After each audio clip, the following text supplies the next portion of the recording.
Okay, well, welcome everybody. Before I get down to introducing our special guest, I just want to start by acknowledging that the university acknowledges with respect the Lekwungen speaking people on whose traditional territory the university stands, and the Songhees, Esquimalt, and Wassanic peoples whose historical relationship with the land continues to this day. Just before I do a bit of an introduction, I just want to let you know what the format's going to be today. So I'll do the introduction of our guests. Our guest will take over and have some offerings for you. And then we'll leave some time at the end of it where we will be able to take your questions. And if you could just enter your questions in the Q&A tab at the bottom of your screen, that would be greatly appreciated. And hopefully we'll get to all of them today. So without further ado, I want to introduce Gary Farmer. Gary's a filmmaker, musician, publisher, activist, and multi-award nominated actor who's worked in film, theater, radio, and television. He's currently performing the role of Dan 12 Trees in Sci-Fi Network's TV show Resident Alien. Gary's also won Best Actor awards at the American Indian Film Festival for his roles in Powwow Highway in 1989, and one of my favorite films of all time, Dead Men, starring opposite Johnny Depp in 1997. He received nominations for the Independent Spirit Award for his roles in Powwow Highway, Dead Man, and Smoke Signals in 2001. He was honored with the Taos Mountain Award for Lifetime Achievement of an Outstanding Native Film Professional, and in 2017 with the Lifetime Achievement Award at the annual Native American Music Awards for his role as the harmonica-playing frontman in the band Gary Farmer and the Troublemakers. Gary's also widely recognized as a pioneer in the development of media for Indigenous people in Canada, launching the magazine Aboriginal Voices and founding the Urban Indio Radio Network, Aboriginal Voices Radio Network. And I can personally attest, because I've worked with Gary over 3 decades and a half dozen projects, that if you ever want to find the best actor to find the heart of a story, you can look no further than Gary Farmer. He's just an amazing talent. Gary, over to you.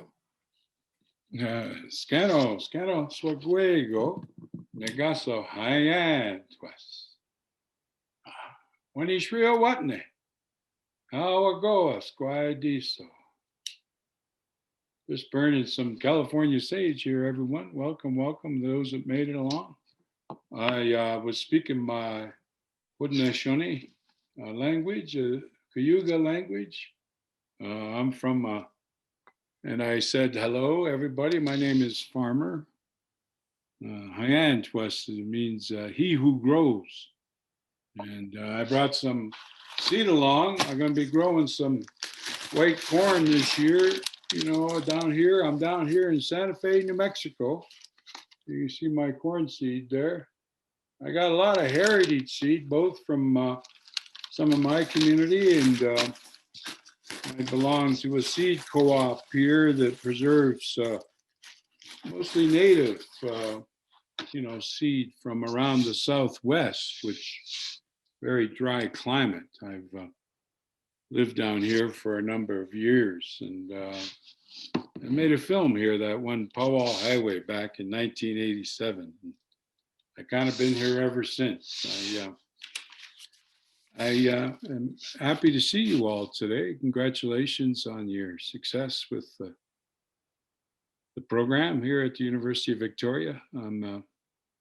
I'm very familiar somewhat of your theater. I've rehearsed, and I think we performed there too. No, we performed downtown, but I rehearsed on your stage, and and I worked with a lot of actors from your community, the students in the past over the years, since around 2012, I think. I've done about 3 shows up there with the Blue Bridge Repertory Theater. So I'm very familiar with the campus and the community there, and I always love going up there.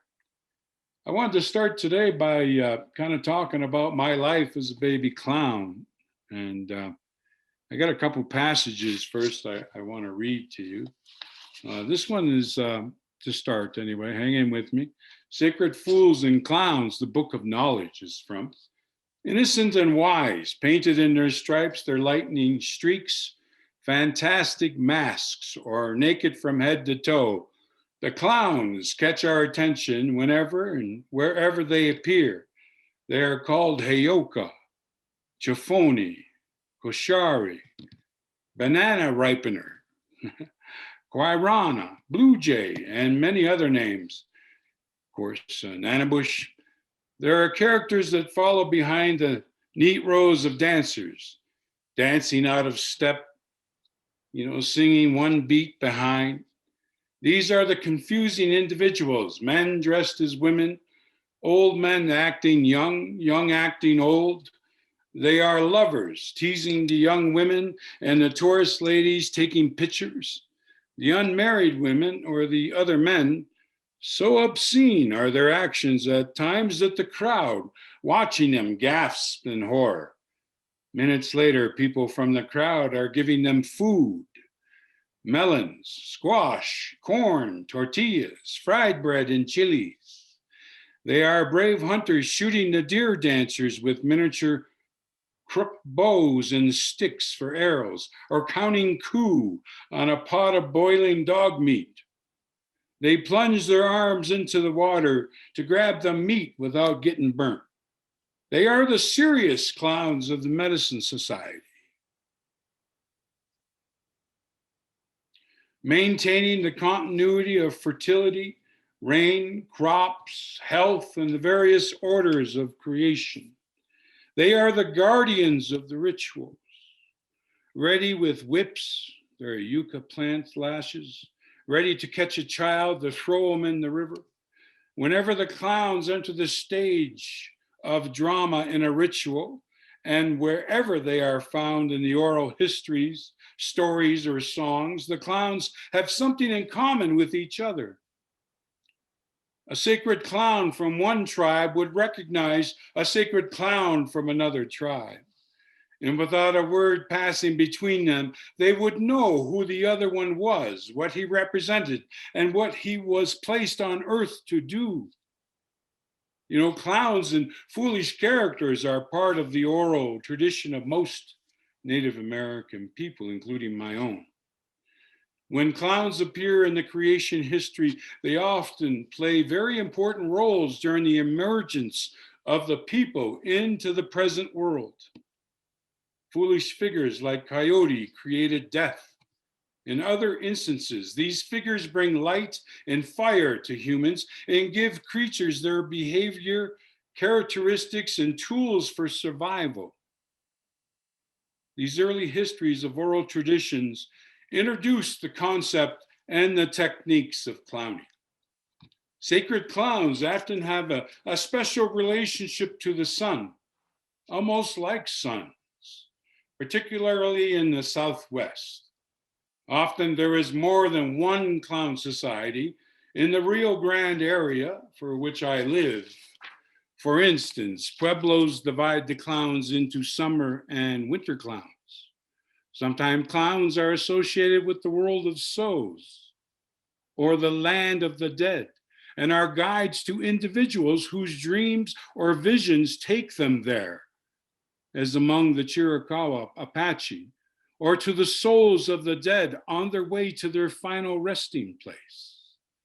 The most widespread association the clowns make is the water places: mist, drizzle, rain, clouds, storms, streams, water holes, damp places, thunder, and lightning.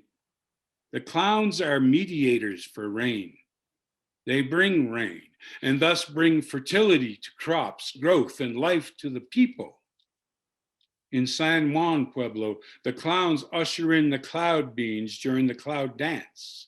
In the Hopi dance described later, the clowns are referred to as the white cloud clowns, and at different points in the two-day dance, they are mediators for rain, the water sprinkler.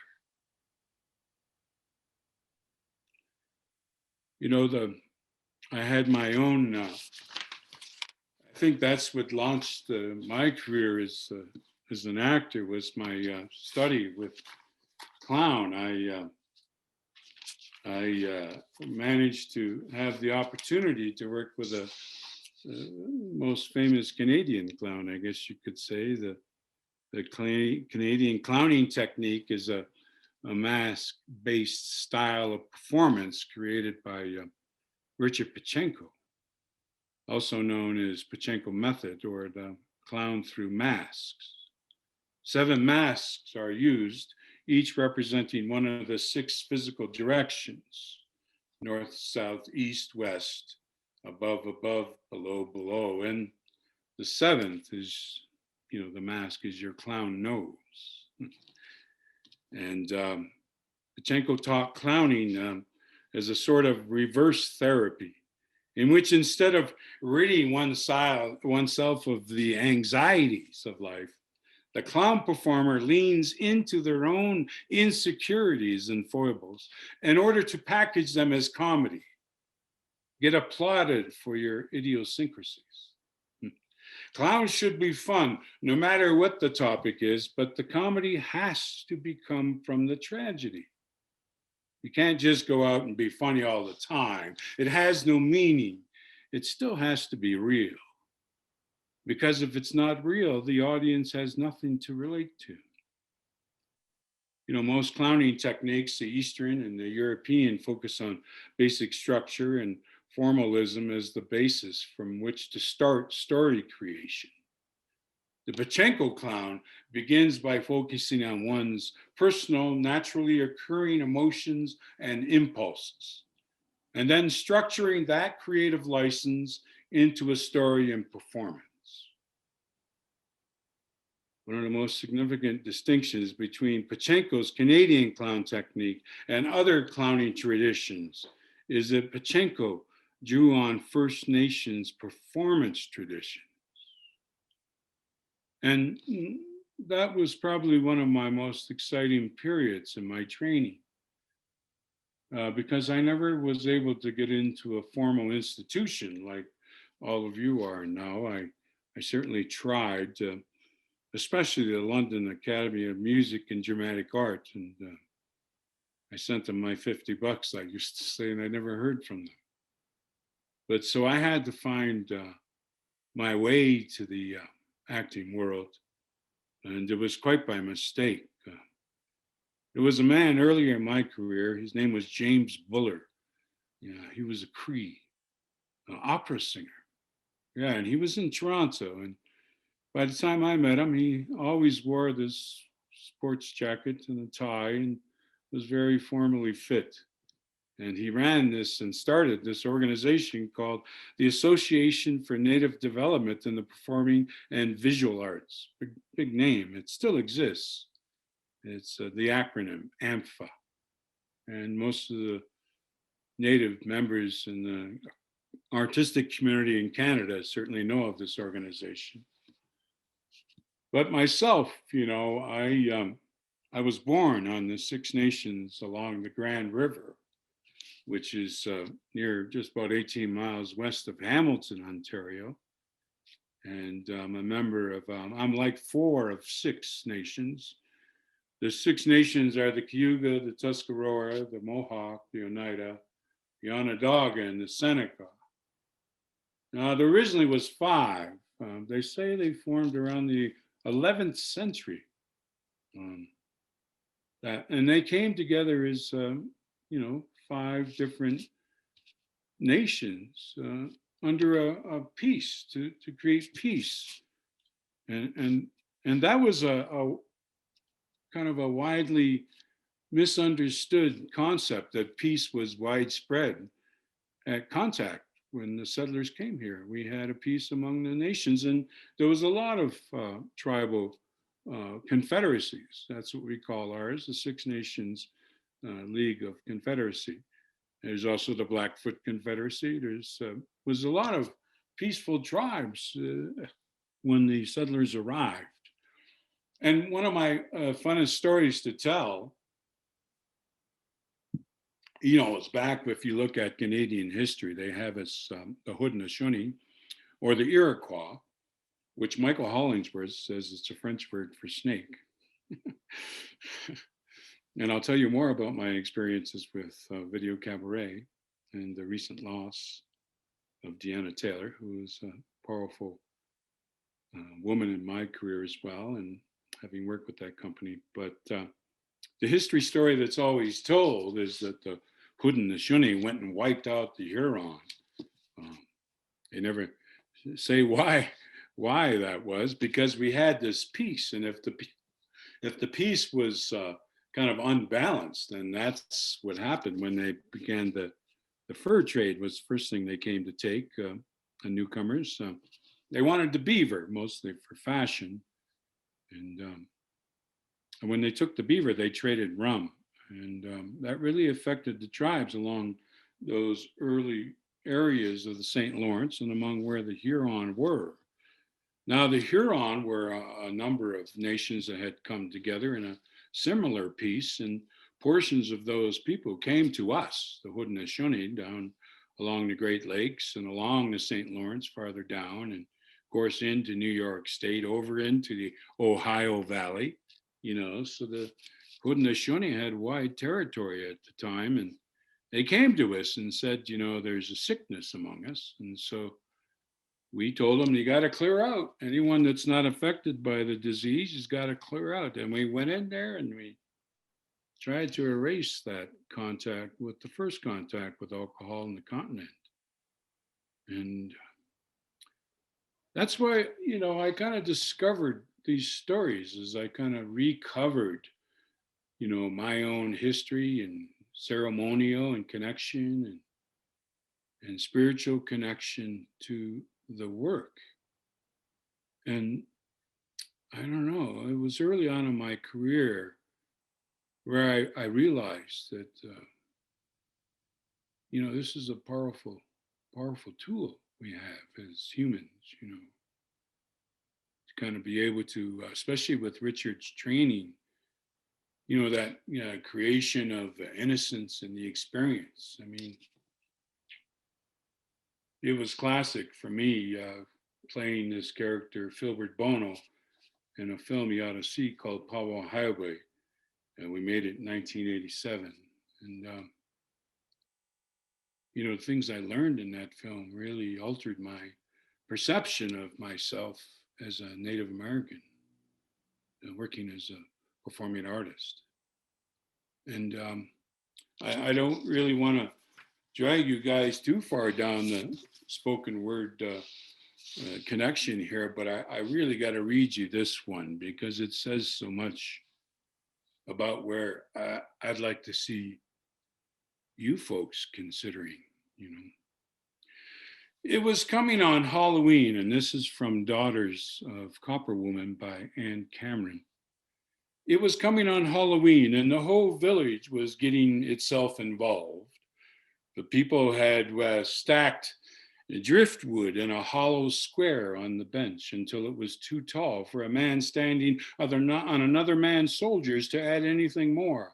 And then they all set about filling up the hollow center with burnable junk, garbage, old newspapers, whatever was lying around that would burn. We kind of clean up the village every year this way. Every window had a scary black cat or a big orange pumpkin scotch taped to it. And the closer it got to being the end of the month, the more frantic the kids got in their search for costumes. Lini Kula was driving us all crazy. First it was a pirate, but she decided her legs would get cold in the raggedy bottom cut off pants.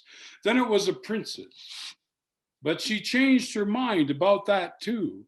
I was just about ready to tell her to go as a sack of spuds, and I had the sack to dump her into too, when Granny put in her 2 bits worth. A clown, she suggested. Everybody goes as a clown. Lini Kula shot that idea down in a rush. Going as a clown means you couldn't think of a real costume to wear. Not a circus clown, Granny corrected her quietly. An Indian clown, like in the days before the invaders came. We didn't have clowns, did we? Lini Kula asked, already making herself comfortable at Granny's feet, waiting eagerly for another story. We had clowns, Granny smiled and reached for the brush for Linicula's long hair. Not clowns like you see now with round red noses and baggy costumes. Our clowns wore all different kinds of stuff. Anything they felt like they wore. And they didn't just come out in once in a while to act silly and make people laugh. Our clowns were with us all the time. As important to the village as the chief or the shaman or the dancers or the poets. A clown was like a newspaper or a magazine or one of those people who write an article to tell you if a book or a movie is worth bothering with. They made comment on everything, every day, all the time. If a clown thought what the tribal council was getting ready to do was foolish, why, the clown would just show up at the council and imitate every move one of the leaders made. Only the clown would imitate it in such a way that every wart on that person would show. Every hole in their idea would suddenly look real big. It was like if you were vain about your clothes, all of a sudden, the clown would be there walking right behind you, all decked out in the most god-awful mess of stuff, but all looking somehow like you were wearing. Maybe you were a necklace. Maybe you had a necklace you always wore and showed off. Well, the clown would have bits of bark and twigs and feathers and dog shit and old broken clamshells and anything else you can think of. And it'd all be made up in a necklace like yours. And if you walked a certain way because you were vain, the clown would walk the way you did, where you had on your best clothes. The clown would be in rags and tatters and old bits of fern and you name it. And the clown's hair would look like a bird's nest, all mud and sticks and crap and everything everywhere you went, the clown would go. Everything you did, the clown did. And nobody would ever dare blow up at the clown. If you did that, well, you were just totally shamed. A clown didn't do what a clown did to hurt you or make fun of you or be mean. It was to show you what you look like to other people, let you see for yourself just how foolish it is to get yourself all tied up in knots over some clothes and stuff instead of what counts. Like being nice to people and being loving and trying to fit in with the people you live with. So to me, in the midst career, I felt that a responsibility, especially, there was an artist who I'll never forgive. I know there's probably been a lot of people go up to a Native American or Aboriginal or Native person or Métis and say something like, you ought to do more for your people. You're in a position of power. You should speak out more. Yeah, I had an actor friend tell me that. When I was a young performer. Maybe I was having too much fun on stage. I don't know, but it kind of hit home. Take some responsibility because you realize, geez, you got this. You got this theater that it's, you're learning from, it's based on ritual and ceremonial. And, I got involved in ceremonial life back and a little bit before with my own culture, ceremonials and our Longhouse Way, which is classic theater, just like the Meday Wind Lodge for the Anishinaabe and the Longhouses. All the region that y'all are studying there, all them peoples there, they have rituals and ceremonial life that is based on performance, and costume and artistic galore, and it was a big impact on a young boy like me. I managed to go to Jim Buller's first center, or well, it's the Center for Indigenous Theater now, but back then it was the Native Theater School, and the only reason I went, I was really a photography student, and which was good as an actor to study photography because you're measuring light all the time. You learn about light, and as an actor, the more you can learn about all the things you can control. At first, I was going to try to have a whole darkened environment, but then I realized I need what sun we have today to kind of light my experience for you. You know, works better at night for the darkened experience, but it's always good to diversify. And I certainly did that.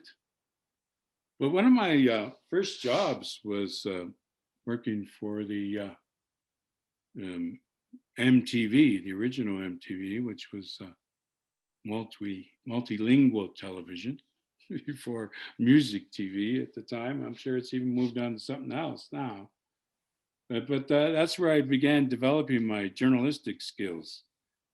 And later on, it really fostered into publishing a magazine and producing radio and directing television and making documentaries, So I really diversified my career. I'll never forget that movie. It was probably one of the biggest hits in Canadian film history. It was called, I just had the title in mind, it was called Black Robe. It was the largest grossing film in Canadian history. I think something's past it now, but it held that title for 10 or 15 years. And it was that story I told you a while ago about the Huron, the Haudenosaunee, and how, they really made that story about the priest was trying to, the reason it had nothing to do with alcohol. They didn't talk about alcohol at all in this story, is why we tried to wipe out the disease. It just kind of framed it as Christian, non-Christian, and and they always portray the kind of the Haudenosaunee Iroquois as kind of bloodless, or had no care for life. But so we've always been interpreted in cultural history, and even on television. My dealings, it's a little farther down my list, but that relationship with CBC was very challenging for me as a young artist. It's change wasn't happening fast enough for me, and that's part of the reason why I expanded into publishing and radio broadcasting.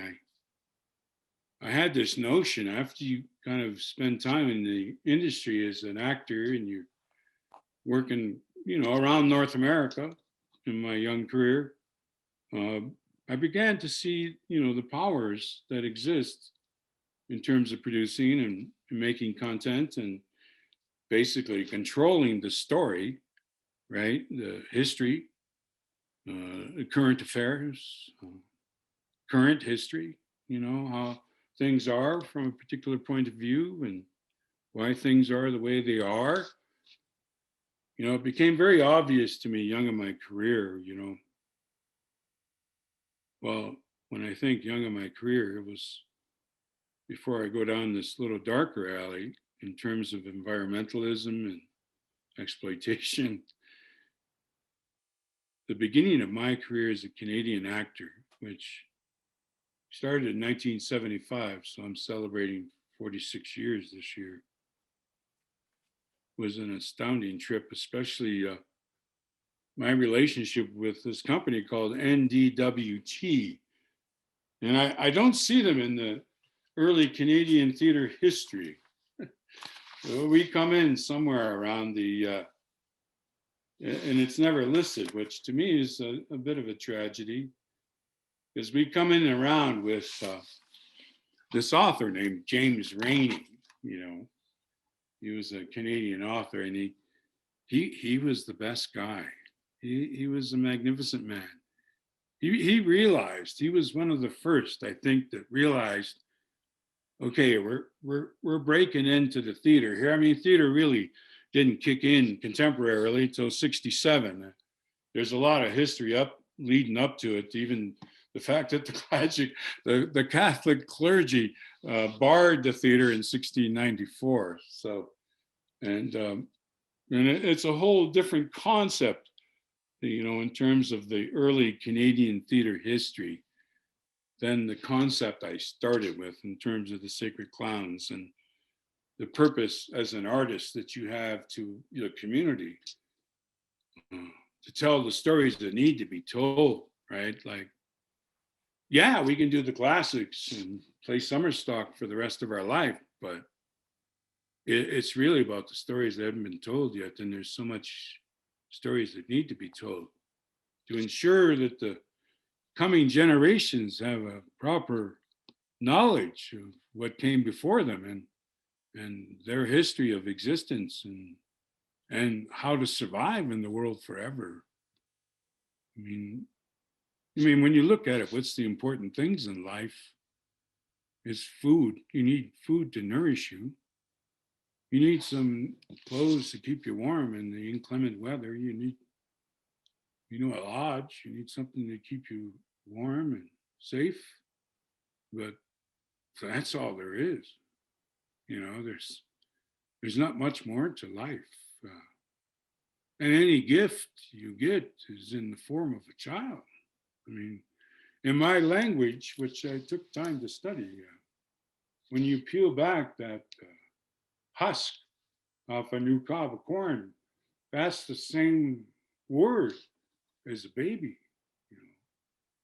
Our culture, the Haudenosaunee culture, is all based around the maturation of this cob of corn.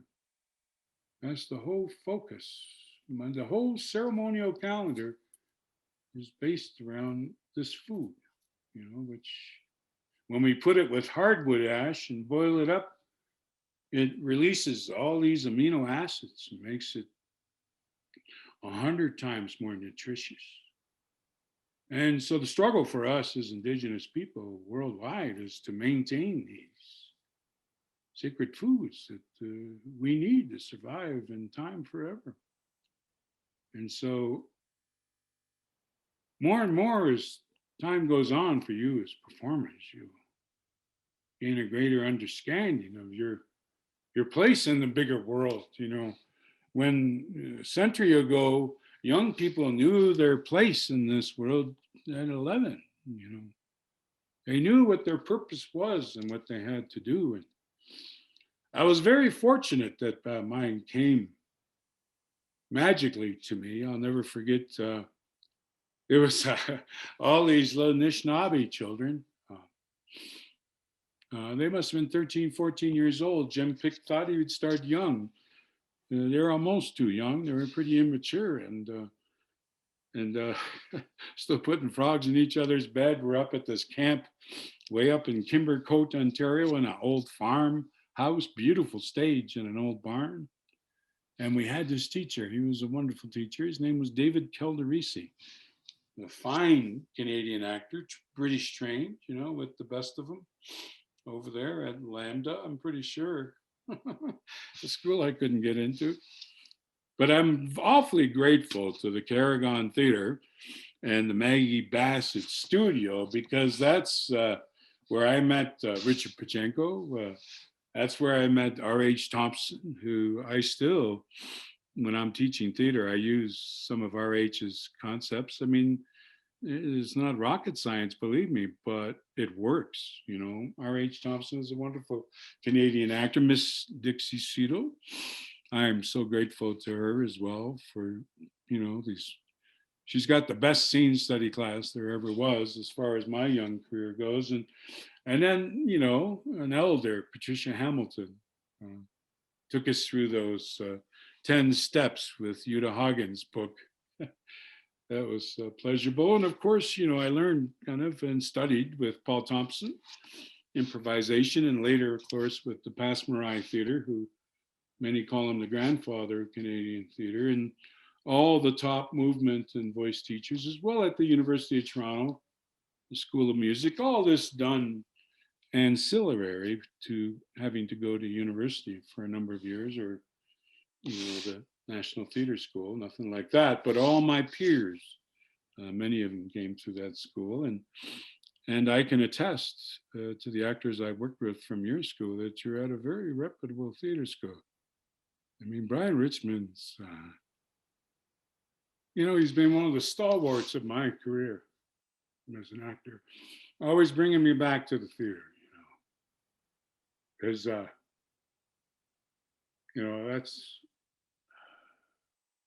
that's my first love. Because I learned pretty young that if you can make an audience laugh or cry, you can make them think. And being a Native American, I really wanted Canadians to think, and Americans. Yeah, we can accept the past. We don't. It's scarred us emotionally. And I feel like Canadian networks have exploited that scarring for their entertainment over the course. And it's almost like people have gotten kind of blind to some things that have never changed, in terms of the Minamata disease that's been created by the forest industry in Northern Ontario. That story has been the same for 45 years, And who else is going to do anything about it? I mean, the heads of state are so corporately tied to maintaining this false economy that we live with, and that so many of us prosper from. And it's so challenging for us to give up this way of life that we've become so accustomed to in terms of wealth and securing wealth and creating more wealth. And so my experiences as an actor led me down a totally different road than, I thought the way to help was to be a cop or to be a social worker or something like that. And I might have had some impact, but, the change I was talking about, I couldn't have made from those perspectives. I think what I've done in my life as a performing artist is I've had an impact, and it's caused me, I'm still as broke as I've ever been, considering I've got 4 series on television, but since the advent of consumer television, the way it is now, it's, I made more back in the 80s than I do now. So it's as hard to survive as ever. But those experiences that I had with NDWT Company, James Rainey, Keith Turnbull, Mr. Jerry Franken was a member of the company, Jay Bowen, Keith McNair, Jim Purdy. There's so many, Susie Turnbull. There was so many wonderful, Florence Henderson. There's so many, Carol, I can't think of Carol, Graham Greene, we all came puddling through, Doris Linkletter, Shirley Chicho, we all came through that company at one point or other. And they really reached out to us Native peoples, back in the 70s, and James knew in order to tell the history of this country, we have to involve the Native American. When I was doing that multilingual television series, I had the opportunity to interview Chief Dan George. He was a magnificent man, very scholarly. And, well, he just seemed scholarly. He was quite a simple man. I was fascinated by his career as a bridge builder. I mean, he built the Stanley Park Bridge, right? I mean, by stone, right? It was when they used to move rock to keep I mean, he was a hard laborer who later became an actor. And I think that's what gave him such a wonderful sense of humor. But I had this little Scotsman as a producer at the time. He had curly red hair and just really short and smart and a lot of freckles. And you know, he was the producer and I was the host and interviewer. And he kept coming up into my ear because we were shooting, you know, on remote location with a camera, not in the studio. Kept coming, get him to talk to you know, some great poem. My heart soars like an eagle is the name of the book the chief published. And get him to quote from the heart soars like an eagle. And I'm talking because my father was a laborer, a crane operator, and the chief built bridges. You know, I was going there. You know, but the little Scotsman kept wanting in my ear, just relentless. And I'm sure the chief heard him at some point. And so finally I say, Chief, can you read us a quote from My Heart Soars Like an Eagle? He goes, yes. And he pulls back and he had this wonderful stance he does. And he cocked his head a bit and thought about it for a while and thought and thought and thought and thought and never said a word. He finally admitted that he can't remember what he wanted. And he asked his daughter was there with him, and asked her to go get the book, you know, and then he got the book and he read it for our little Scots producer. That was kind of a classic native moment in Canadian history of television. And I thought maybe I'd like to show this clip now, Sydney. Let's take a look at this. This is a project I was involved with in the mid-90s. Thank you, Sydney.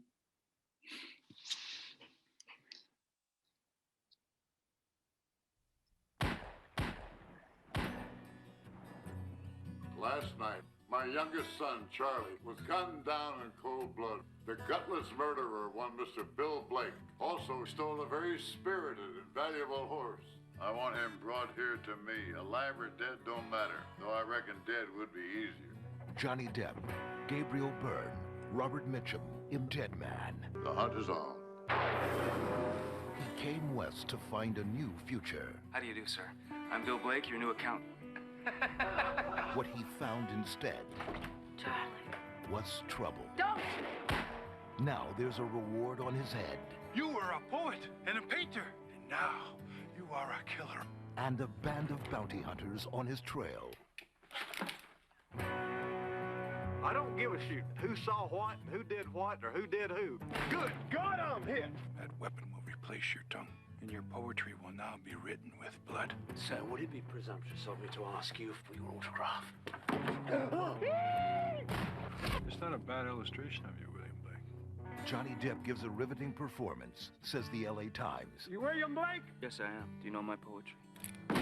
Dead Man.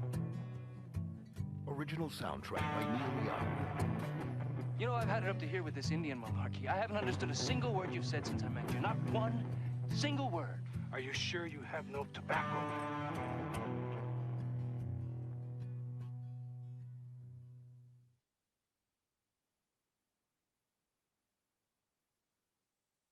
Yeah. Okay, Sydney, I guess you're gonna go with the other piece now. Yeah, we made that film in 1995. This is an interview that I did 2019 for Criterion Collection when the film Dead Man went to a special format that they do. Okay, thanks, Sydney. In central Ontario, Canada, in the bush, 400 acres. I had my own reservation, I like to say. The first time I met Jim, well, I got, I don't know why, but I was, not that I had any position of power, but I said, well, you know, why don't you come out here and tell me the story or something, you know, like, he made it out there. I think he flew to Toronto, and it's about a 3-hour drive out of the airport there, and he came up and stayed for a couple days. We actually walked through the bush, and he told me the story. And he never did have an actual hard copy of the script, as I remember. But that was our first introduction, was just coming out to my little house. Of course, I was married to the screenwriter, Gene Stallworth, who had written Powwow Highway. So it was always, I always liked, you know, that she got to meet Jim too, because she really respected his work and as a writer. So that was the first time we got together. I think it was from Powwow Highway that he had seen me, which is a little film in '87, I think we shot it. So this is 95 or 94, so yeah. I'm sure I was probably one of the few Indians that ever got a shot to kind of resurrect our history as potentially what really happened. Yeah, when I made Powwow Highway, and I find those two films so related between Dead Man and Powwow Highway, you know, I was doing Guys and Dolls in Montreal when I got the part, because I spent years in the theater and playing Big Julie and hanging out with chorus girls, you know, and I get whisked off to Montana, you know, Wyoming. And within days, you know, I'm exposed to like Northern Cheyenne culture. I'm an Eastern Great Lakes Indian, you know, it's a different culture. And I said, look, I got to, in fact, everyone who wrote the film had never been to the reservation. So I took it upon as kind of a real serious situation. So, and the fact that he appreciated the performance from Powwow Highway, I went back to the Northern Cheyenne in Lame Deer, Montana, and I went and fasted with this film in mind. And I went to this reservation, and the locations manager introduced me to this Jimmy Red Cloud, who, he was Filbert, you know, and when I was making Dead Man, I said, I got to go back to Jimmy. And Jimmy put me on this mountain behind his house, and I went up there and I fasted for 3 days. And no food or water. And you know, you keep expecting to see something like, what are you going to see? Is your clan going to come to you? Or, you know, which was a wolf for me. You know, or a bear, you know, somebody's going to come, you know, or something's coming, you know. And I was, you know, you just pray and you learn how to use the pipe and you using the altar, which is a buffalo skull. You're on a bear, sleeping under a bear blanket, you know, and at night, I'll never forget, Jim would come and sing in the base of the valley. So he would sing to me just, the hardest part is when it gets dark, you know. But around that twilight, Jim would come and sing to me at the base of that mountain. And it was special. Up there for 3 days, and on the third morning, nothing really happened. Except he told me, always stay east, always stay east. And, you know, which is where the sun comes up, you know, which is the great giver of life. And I had to go to the bathroom. And so he said, if you got to go, just go, you know. And for some reason, I went to the bathroom, but I went and squatted, and I was to the west. And I was sitting there, and it was just, dawn's just breaking. It must have been 4 a.m. or so. In this, I just had this vision, and for me it was real, of this fluorescent green light. This float, and when I'm up in the mountains, there's these big trees, you know, the mostly pine-based or cedar. And it just floated just right by me, like maybe 200 yards away, just float right through. And it went right, like it looked like, couldn't see because it was a curve, but it looked like it went right in, you know, just went right into the mountain. And it was like, so Jimmy came and got me like at 7:30 or something in the morning, and I was like, wow, you know, Jim, what did I see? What did I see? You know, like I told him what I saw, but he never said nothing. They take you right into the sweat lodge, you know, and you pray, you know, you sing, pray, you feast, you know, you make offerings. I was just so full. And when I came down from the mountain, for some reason, the local crew was squirting you know how they squirt grass after they dig a ditch or something? They don't want weeds to grow up, so they'll squirt this green stuff, you know, like, and it's the same, it was the same color of that light that I saw that was obvious. And I said, yeah, that was the color right there, Jim, that was the color. He, again, never said nothing. You know, you're always, in a way, you're left to your own thoughts. You got to figure it out for yourself, you know. And every night, I swear, when we shot Dead Man, there was this sighting. So all the, you know, people look after the equipment at night, and the location, we're in the middle of nowhere, Arizona, and all these people would, I'd come in the morning and they'd say, Gary, you know, you wouldn't believe what we saw. You know, there was these black things. They were like hovering over us. And I said, that's a good sign, boys. That's a good thing. It's all good. You know, so that's what kept me on track for that whole film, was there was always kind of extra stellar sightings in the evenings, or, you know, it was this kind of phenomena that happened throughout the shooting of that film. And that was the only thing that kept me on track, you know, because I started to fall apart, you know, emotionally for some reason, mostly over, you know, death and dying, because I knew I was coming to my death as well, or we all are, obviously.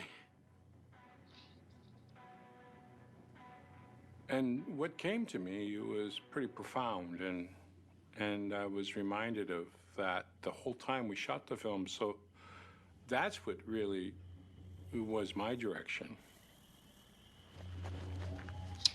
Thank you. Thank you. Excellent. Yeah, that was a big part of my experience, I think, of, you know, you'll find as students, you'll grow with your career regarding the options you choose.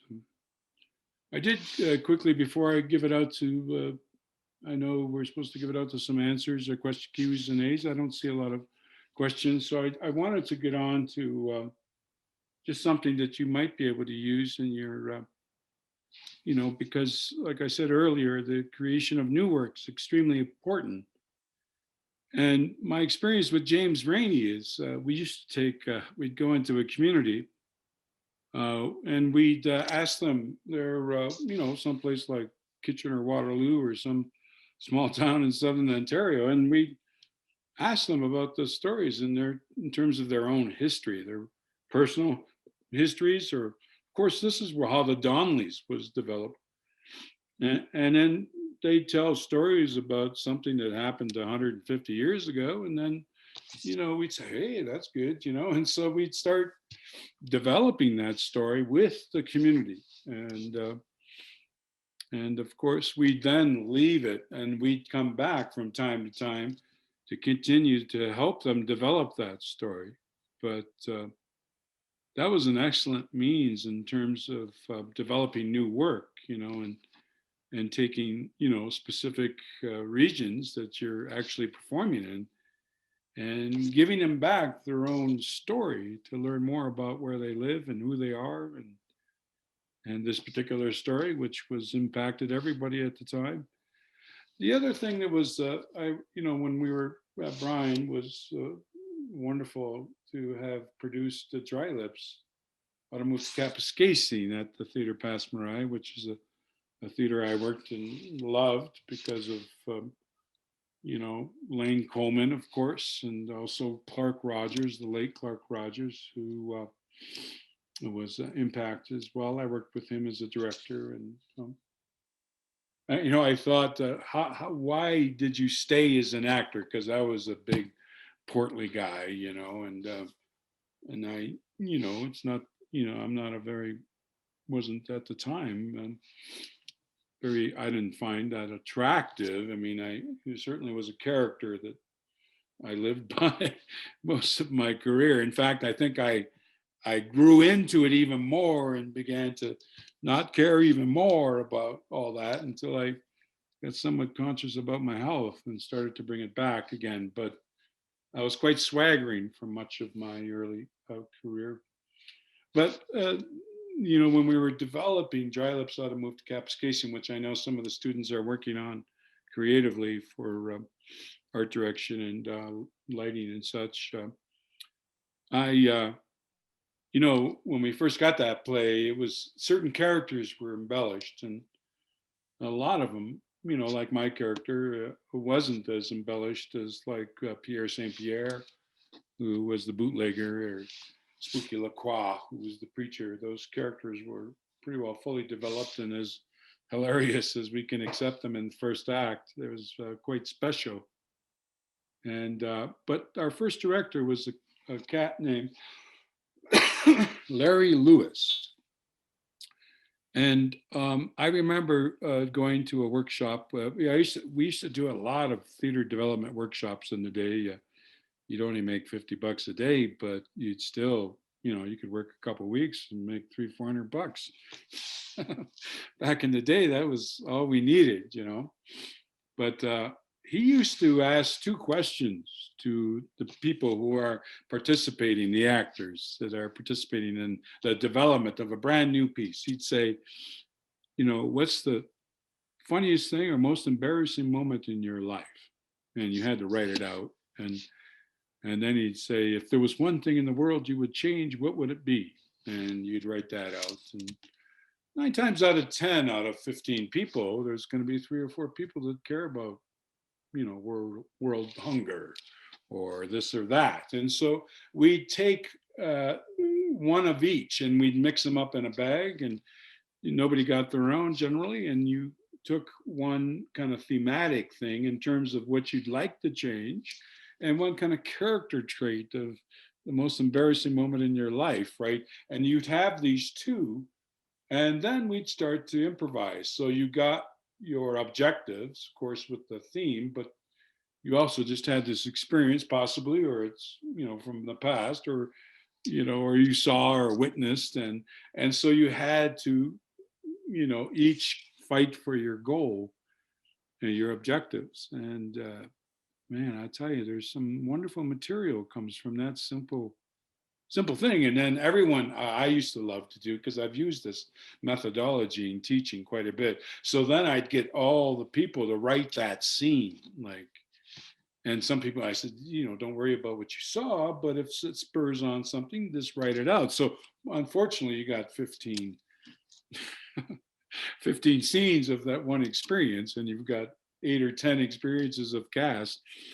But it led to a little longer process in terms of writing, but there was no shortage of material.